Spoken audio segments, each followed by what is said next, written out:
Posez la question à M. Tshisekedi. En 6 ans, combien de bottines il a donné à vos militaires? Combien de tenues M. Tshisekedi a-t-il donné à vos militaires? Tout ce que Tshisekedi a fait, c'est de créer un réseau mafieux parallèle pour ponctionner et pour pomper l'argent de l'armée, détourner l'argent même d'achat d'armes. Aujourd'hui que la situation est pourrie sur le terrain, à cause de ces actes d'inintelligence, Tshisekedi est perdu et aujourd'hui il est allé chercher les Tchadiens. Avant les Tchadiens, M. Tshisekedi a pris un avion en coulisses. Il est allé en Angola, je vous avais dit. Il a demandé 2 choses aux Angolais. La première chose, que Joao Lourenço nous donne des militaires pour sa garde. Parce que Tshisekedi n'a plus confiance à sa propre armée. Tshisekedi n'a plus confiance à ses propres officiers. Il demande à l'Angola de lui donner des militaires pour sa protection. Et puis deuxième chose, que l'Angola puisse l'aider à protéger la ville de Kinshasa. Je vous ai dit que les Angolais ont refusé pour 2 raisons. D'abord, parce que l'Angola est médiateur dans la crise. Il ne peut pas envoyer des troupes et se retrouver dans une situation de belligérance. Deuxièmement, l'Angola va prendre la présidence tournante de l'Union africaine. Et à cette posture-là, l'Angola ne peut pas être partie prenante d'une guerre.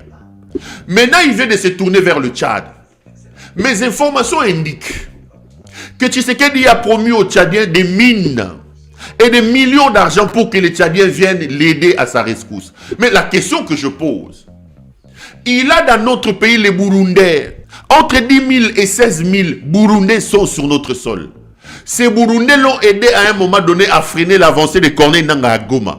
Et aujourd'hui, sur la protection, sur la défense de la province du Sud Kivu, Tshisekedi compte essentiellement sur les troupes burundaises. Il a déplacé les contingents burundais qui étaient à Goma.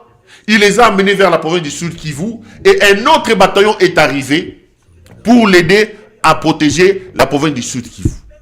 Et là, il veut ajouter les Tchadiens plus pour protéger, empêcher l'avancée des rebelles du M23 vers le Katanga. Et s'il advenait que le rebelle puisse aller un peu plus loin, que les Tchad puissent l'aider à protéger Kinshasa. Mais l'arrivée des Tchadiens pose un problème. L'arrivée des Tchadiens va amener à intensifier ces conflits au niveau de la sous-région et à tirer des élans belliqueux entre les différents États. Parce que n'oublions pas qu'il y a déjà plusieurs nations qui se battent en République démocratique du Congo. Il y a le Rwanda, il y a l'Ouganda, il y a le Malawi, il y a l'Afrique du Sud, il y a le Burundi, il y a le Congo, il y a les Roumains, il y en a plusieurs. Mais voilà que dans ces bitotos que lui-même a créés, dans cette confusion que lui-même a créée, Tshisekedi veut aller prendre un autre acteur extérieur pour ajouter au conflit. Tout ça, c'est les résultats de l'échec de la rencontre de la Tanzanie. Je suis largement revenu sur ce qui s'est passé en Tanzanie. Je vous ai dit que l'absence de Tshisekedi à cette rencontre était en soi un échec pour la République démocratique du Congo. J'ai expliqué ici, d'ailleurs j'ai eu une interview ici du ministre rwandais des Affaires étrangères. Bon, je préfère vous les diffuser. Pour corroborer ce qu'on a toujours dit ici, il vous souviendra que je vous avais dit que dans ce qui est arrivé en Tanzanie, le Congo est le grand perdant et le Rwanda est le grand gagnant. J'ai même diffusé l'image de Paul Kagame en arrivant comme une star de rock. C'était lui la star. Nulle part dans les communiqués finaux, on cite nommément le Rwanda comme pays agresseur. On renvoie les gens dos à dos et Tshisekedi a perdu. Regardez, il est en train de vendre la République. Il vend la République. Il faut que l'on pose la question à Tshisekedi. Autant j'ai vu ma vidéo être distribuée comme des cacahuètes, où je pose la question à Franck Diongo. Qu'est-ce que vous avez promis au Rwanda? Mais la question doit d'abord être primordialement posée à Tshisekedi. Les Burundais sont en train de se battre chez nous. Tshisekedi leur a promis quoi? Entre Corneille Nangaa et Tshisekedi, qui vend la République? Corneille Nangaa est un rebelle. Lui-même, il s'est fait appeler révolutionnaire. Mais Tshisekedi est président de la République. Tshisekedi est une institution. Qu'est-ce que Tshisekedi a promis aux Burundais qui sont en train de mourir chez nous? Qu'est-ce que Tshisekedi leur donne? Qu'est-ce que Tshisekedi a promis aux Sud-Africains qui ont perdu près de 20 hommes, 14 exactement, lors de la prise de ville de Goma? Qu'est-ce que Tshisekedi a promis aux Malawites? Qu'est-ce que Tshisekedi donne et promet aux Ougandais qui sont chez nous? Depuis 3 ans aujourd'hui, Tshisekedi a lancé un état de siège qui a échoué. Tout le monde lui demande de lever l'état de siège et seul lui refuse. Il mène une opération militaire conjointe avec l'Ouganda sur notre sol. Qu'est-ce que l'Ouganda gagne?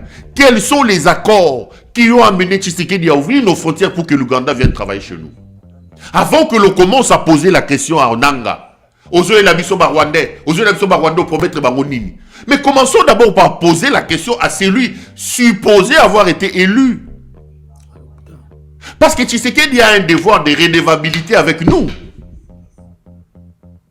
Tshisekedi a un devoir de redevabilité avec nous. Tshisekedi est supposé avoir été élu. Quels sont les accords qu'il a signés? Qu'est-ce qu'il a promis à tous ces gens, à tout ce pays? On lui a dit que les Ougandais sont des agresseurs. La preuve, pour prendre Bunagana, le M23 n'est pas passé par le Rwanda. Le M23 est passé par l'Ouganda. Bunagana est la localité frontalière à Ouganda. Vous avez de notre côté Bunagana et de l'autre côté vous avez Kisoro, je crois. J'ai déjà été là-bas plusieurs fois, à Ouganda. Mais qu'est-ce que les Ougandais font officiellement chez nous, invités par notre président de la République, dans des opérations conjointes, dès lors que l'on sait que les Ougandais sont à mettre sur la liste des agresseurs? Mais Tshisekedi doit nous dire.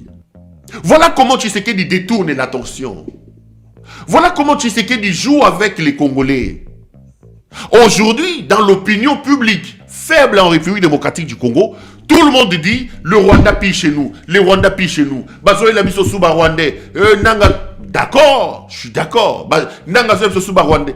Les amis, Nanga vous amène des Rwandais. Je suis d'accord avec la logique. Je suis d'accord que l'on se pose des questions.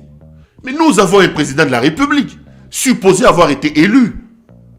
Il a un parlement supposé avoir été élu. Il a un ministre de la Défense, un gouvernement investi. Est-ce que notre parlement peut-il déjà commencer à poser la question au gouvernement que lui il a investi sur la nature des accords que nous signons? Au moment où je vous parle, Tshisekedi est en train de conclure un autre accord pour que le Tchad vienne l'aider. Qu'est-ce que Tshisekedi va donner aux Tchadiens? C'est la grande question. Ramaphosa vient de les lâcher. Ramaphosa vient de faire une interview dans laquelle il dit que lui aussi, il est satisfait de l'issue du sommet de Dar es Salaam. Et il pense que la solution à la situation du Congo est intra-congolais. C'est-à-dire, l'on doit dialoguer. Tshisekedi qui comptait sur l'Afrique du Sud pour protéger l'Est de la République. L'Afrique du Sud a perdu les hommes. L'Afrique du Sud est aujourd'hui d'accord avec ce qui s'est passé à Dar es Salaam.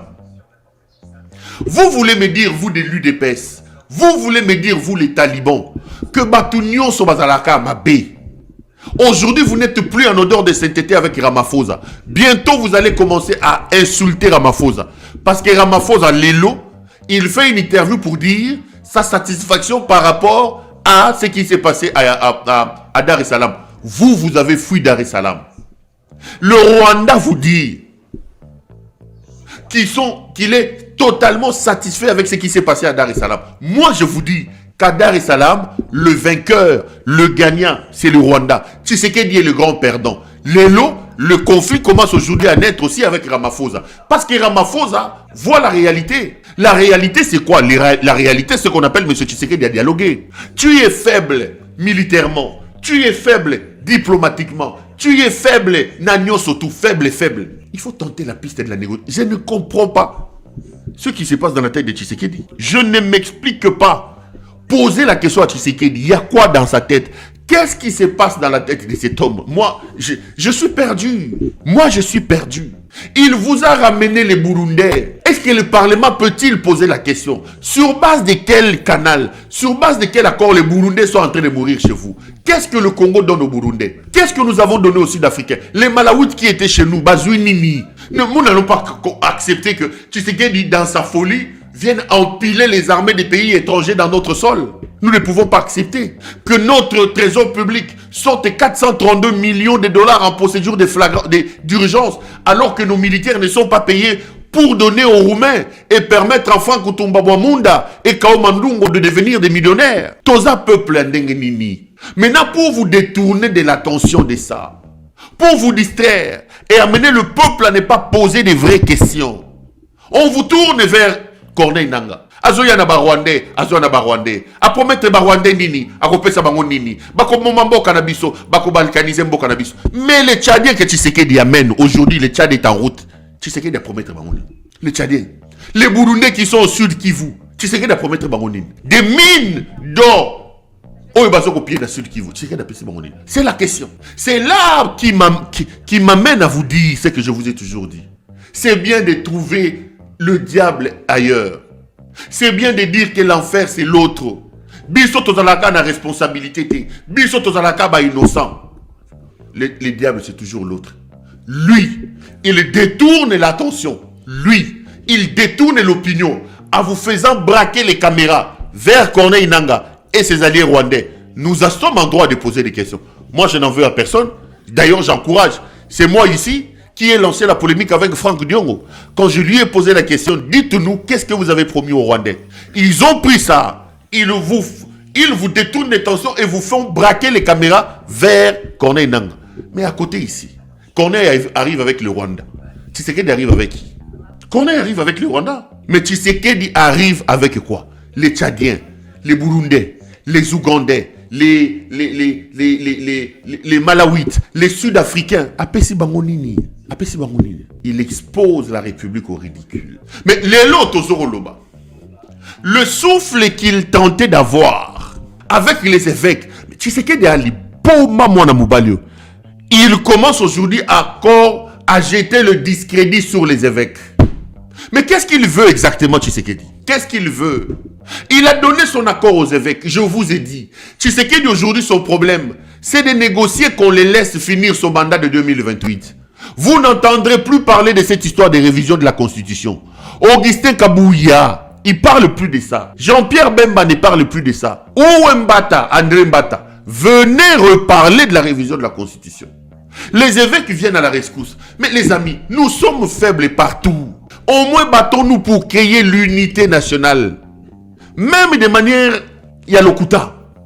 Les évêques viennent en rescousse. Ils commencent aujourd'hui à cracher sur les évêques. Ils commencent aujourd'hui à insulter les évêques. J'ai vu qu'il a envoyé son séquestrateur de Patrick Mouyaya. Quand je viens vous dire ici que Baza Batute. Boyoki Bango. Boyoki Biloko Mouyaya Zolo. Batoyo.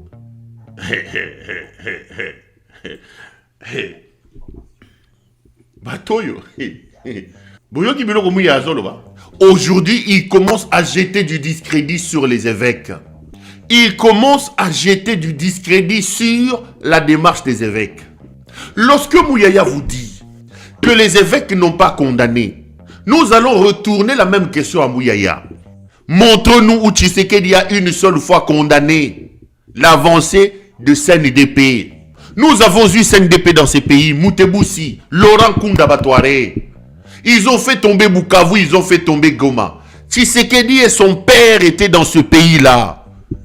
L'UDP s'est-elle signé un communiqué condamnant le CNDP? Une seule communication de ces gens qui condamnent. Le M23 avait pris 3 jours durant la ville de Goma, à son temps. Tshisekedi a-t-il fait un tweet, une publication ou un communiqué, une déclaration qui condamne et soutient les FRDC à l'époque de Kabila? Est-ce qu'on peut le voir? Comment on peut exiger aux gens des choses que vous-même vous n'avez pas fait? Comment on peut dire? Des escrocs sont au sommet de votre pays. Des gens qui tâtonnent, qui ne comprennent pas qu'ils sont au sommet de l'État et qu'ils doivent avoir une certaine tenue. Depuis que nous avons commencé à exiger ça, excusez-moi, depuis qu'on a commencé à demander ça, on n'a toujours pas de réponse de ces gens. Il n'y en a pas. Nous vous disons que ce n'est pas la première fois que le Rwanda agresse la République démocratique du Congo. Nous avons eu les massacres des Makobo là dans ce pays. Des femmes enterrées vivantes. Nous avons eu la guerre de 6 jours dans ce pays. Le Rwanda et l'Ouganda se sont battus à ciel ouvert chez nous à Kisangani. Des centaines de morts. Aujourd'hui, l'Ouganda a payé plus de 200 millions de dollars. La femme de Tshisekedi a mis en place une structure. Elle a volé cet argent, plus de 200 millions. Il y en a Constant Moutamba. Mbongo yaba victime de la guerre. Moi, ça Tshisekedi a yibi. Est-ce que Tshisekedi a son temps à condamner ça? Lorsque Kabila, Laurent Désiré, prend les armes pour chasser Mobutu, il y avait les Rwandais derrière.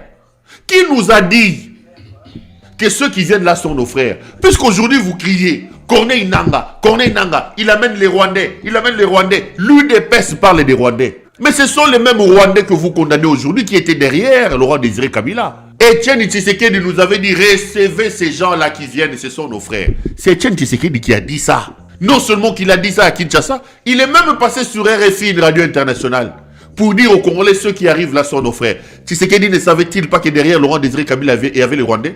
Mais il y avait James Kabarebe comme chef d'état-major, il y a tout par AFDEL, non? Il venait avec Kabila. Est-ce qu'ils peuvent nous montrer une seule déclaration aussi comme on va condamner qui? Pour aujourd'hui, commencer à tourner autour, condamner, on ne voit aucune condamnation, qu'ils nous disent. De toutes les façons, Tshisekedi fait une fuite en avant. Aujourd'hui, il commence à cracher sur les évêques parce qu'il a le retour des consultations des évêques. Personne ne veut de ces dialogues-là. On veut un dialogue, mais avec un seul thème, négocier des conditions d'amener Tshisekedi à démissionner. La seule personne, je vous ai dit, jusqu'à consulté, qui va dans le sens de donner un sursis à Tshisekedi, c'est son Martin Fayoulou. C'est Martin Fayoulou. Tshisekedi sait que les Kabila ne veulent pas de lui. Ils disent aux évêques qu'il n'y a pas de dialogue. Si dialogue il y aura, le dialogue doit tabler sur le fait que Tshisekedi doit déposer des armes, doit partir. La même chose avec Corneille Nangaa qui dit ok, dialoguer oui, mais le contour du dialogue, un seul thème, qu'il dépose des armes. On peut discuter des conditions de son départ. Katumbi a dit pareil, les Sessang ont dit la même chose. La seule personne qui est flexible, c'est Martin Fayoulou. Mais quel impact avec Martin Fayoulou? Parce que Fayoulou n'a pas un moyen de pression contre Tshisekedi. Même la rue à Kinshasa ne l'écoute plus. Fayoulou aujourd'hui ne peut pas faire descendre dans la rue pour bouger Tshisekedi. Tshisekedi c'est un dictateur. Ogolobanaye Nini. Et il sait que de cette démarche-là des évêques naîtra une souris parce que les gens ne veulent pas lui donner une autre chance. Les gens savent que ce n'est pas un homme d'État. Il ne peut pas prendre des engagements qu'il respectera. Maintenant, il fait la fuite en avance. En annonçant maintenant, en commençant à dénigrer. À dénigrer maintenant les évêques. Tout le monde cherche les départs de Tshisekedi. Regardez derrière la position des Kabila. J'ai vu une vidéo où Batoune Bazolo